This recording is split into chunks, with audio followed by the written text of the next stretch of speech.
Yes, and start.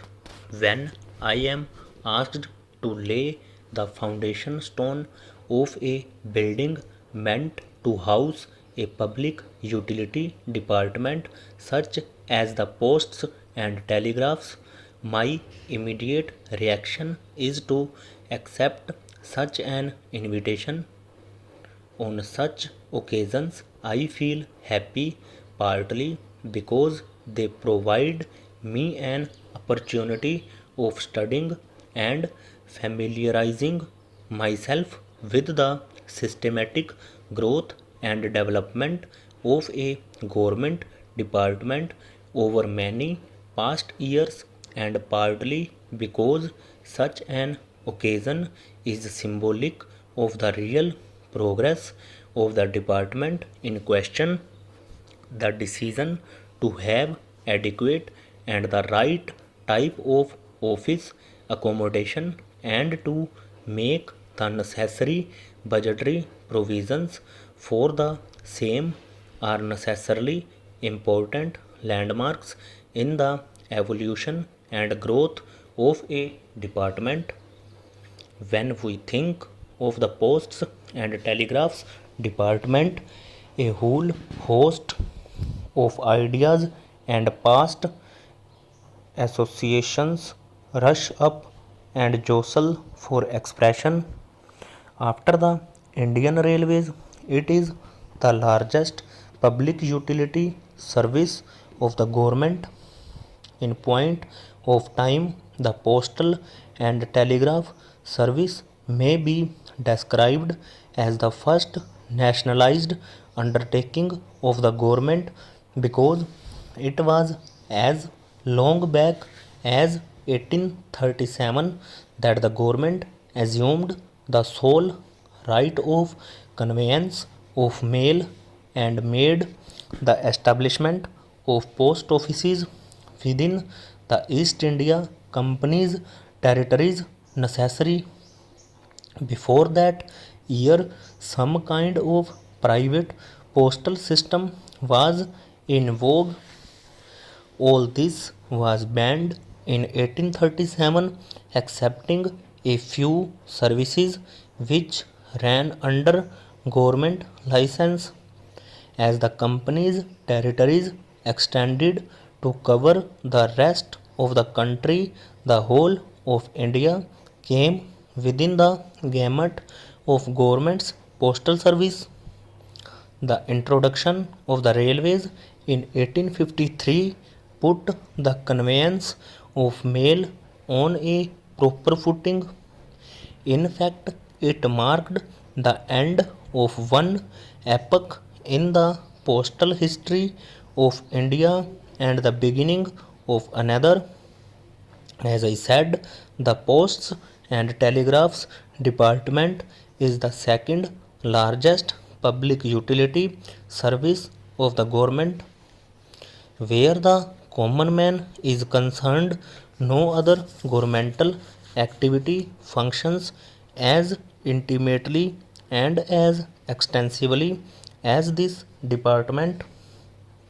The punctual postman going on his rounds all round the year, the long red colored letterbox standing guard at a familiar corner in a village, the modest but hut which serves as a post office, all these symbols have a peculiar meaning for everyone in an Indian village. From the earliest times, postal service has been the most obvious governmental activity in India. The functions of the posts and telegraphs department are many and varied. Apart from its primary responsibility of providing channels for communication by road, rail, air, and steamer, or by the installation of telegraph offices and telephone exchanges, it functions as the agent of the government to help the public invest their money in national savings certificates. It offers facilities for life insurance, though on a limited scale. It provides banking facilities and thus encourages a sense of thrift among the public. Although conveyance of post was undertaken as a government monopoly in 1837, it was in 1925 that the department was commercialized. Till 1947, the year of our independence, its expansion and progress had been slow, though quite steady. I am glad to say that since independence, the department has taken long strides in its determination to provide each village with proper communication facilities. Over 25,000 post offices have been opened since August 1947 as compared with 20,240 which were already in existence in undivided India.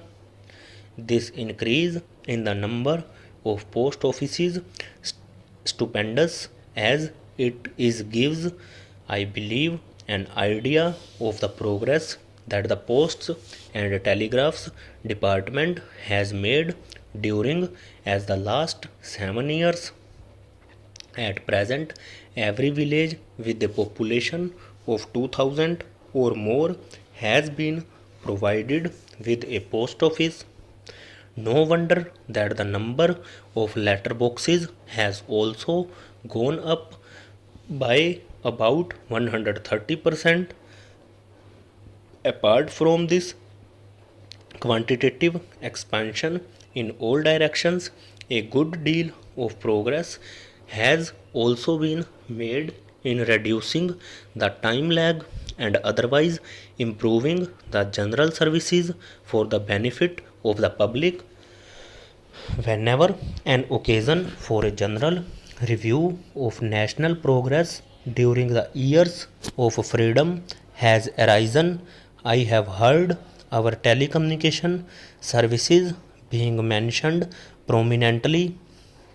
I would like to congratulate the Ministry of Communications and the Post and Telegraph Directorate for the amount of goodwill and appreciation they have earned for themselves. The All UP airmail scheme constituting as it does a unique landmark in the history of mail communications in India. The institution of mobile post offices in urban areas, the novel on your phone scheme, and the contribution that the posts and telegraphs department has made in popularizing the national language. These are some of the things which have been greatly appreciated by the public. Expansion of the postal and telecommunication services in the rural areas is the main item in the 5-year plan. So far as your department is concerned, I am glad to say that well done, boys. Over.